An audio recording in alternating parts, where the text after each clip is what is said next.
Beau is Afraid, ou Beau Tem Medo, novo filme do Ari Aster, muito esperado por ser do Ari Aster, que é o mesmo diretor de Hereditário e Midsommar, os dois muito sucesso, e protagonizado por Joaquin Phoenix, que, enfim, não precisa nem comentar, né?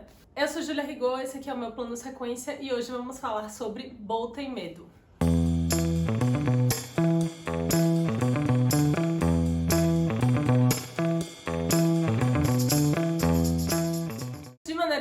Fala sobre Beau, que é esse cara interpretado pelo Joaquin Phoenix. Ele está em processo terapêutico. A mãe dele morre e ele precisa ir pro funeral da mãe. O filme todo é praticamente ele tentando chegar no funeral e os obstáculos que ele vai encontrando no caminho e o que esses obstáculos e as situações que ele enfrenta revelam sobre ele, sobre a história de vida dele, sobre os traumas dele. Então, Beau Tem Medo é um filme...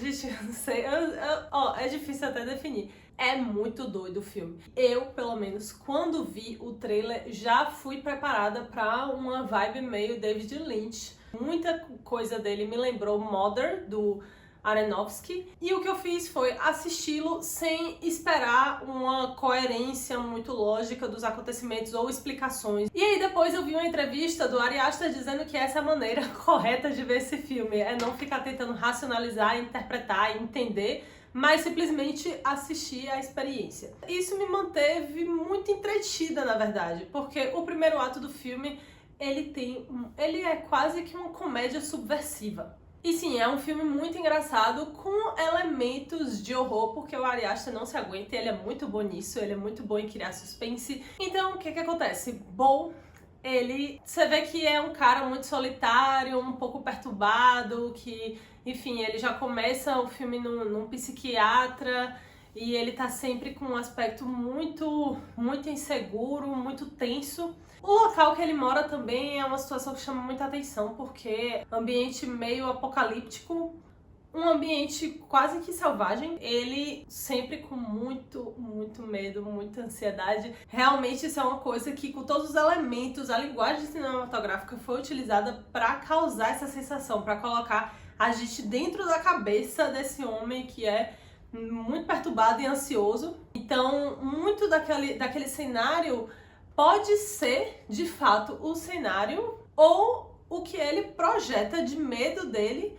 E o que acontece? O filme trabalha muito o sentimento de culpa, porque quando ele não consegue pegar o voo da mãe por causa das ocorrências, a mãe dele sofre um acidente e morre.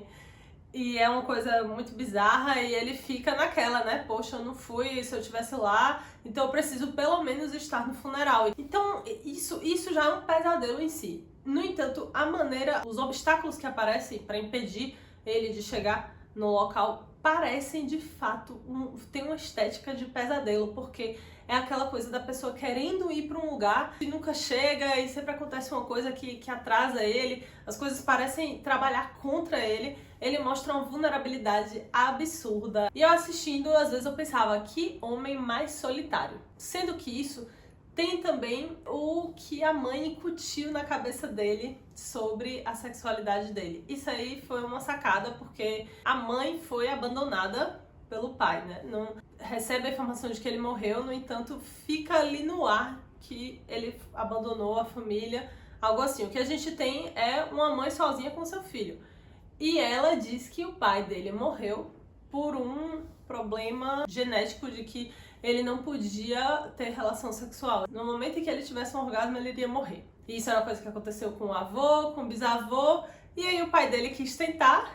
Houve a concepção de Beau, sendo que ele morreu na concepção de Beau. Então, no momento em que ela passa essa informação pra ele, pronto, ela castrou o cara ali com aquela informação. E mais na frente, numa cena maravilhosa conduzida pela Parker Posey, não tenho certeza, a gente descobre que não é verdade, não é bem assim, né? Essa cena é maravilhosa, onde ele descobre, né, a verdade, porque é a libertação dele de, pelo menos, um fardo que ele carregou a vida toda, uma coisa que impediu ele de se relacionar com outras pessoas e agora ele estava livre. Mas acontece uma determinada coisa lá que eu não entendi.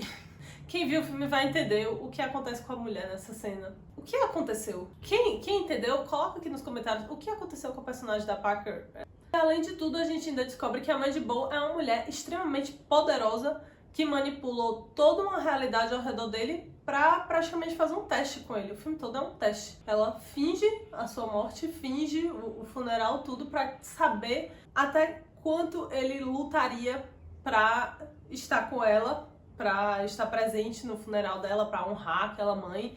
Então esse é o momento que o filme apresenta alguma lógica de acontecimentos, né? Porque quem já viu o filme tá provavelmente perguntando, né? E aí, e aquela cena?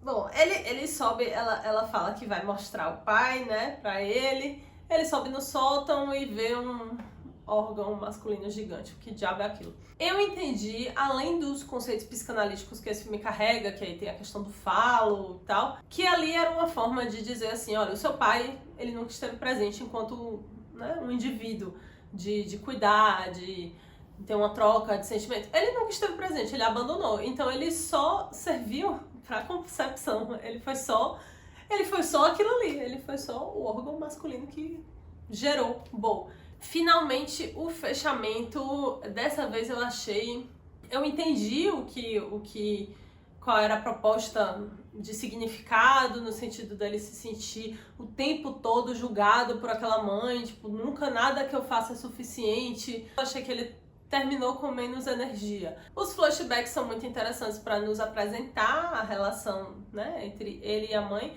É bacana como a gente vê que a coisa nunca é linear, tipo, nunca é uma mãe só boa e uma mãe só chata. Ela realmente consegue ser as duas coisas e mostrar o quão forte é aquela relação.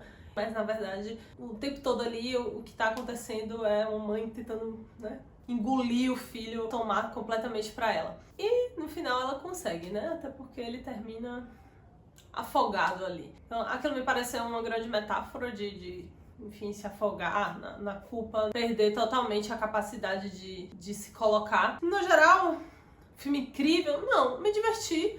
Não tem como dizer que é um filme ruim, é um filme muito bom. E graças a Deus eu não estava com tantas expectativas, porque quando eu vi o trailer eu fiquei, vai ser uma maluquice esse filme. Mas é isso, Bo Tem Medo, pelo menos aqui em Salvador eu não encontrei ele no circuito comercial de cinema, tá mais nos cinemas alternativos, né, nas salas de artes. E se você assistiu, me conta aqui nos comentários o que achou. Não se esquece de se inscrever, de compartilhar, enfim, com pessoas que tenham visto esse filme, que gostem desse tipo de conteúdo. É isso, pessoal. Até a próxima.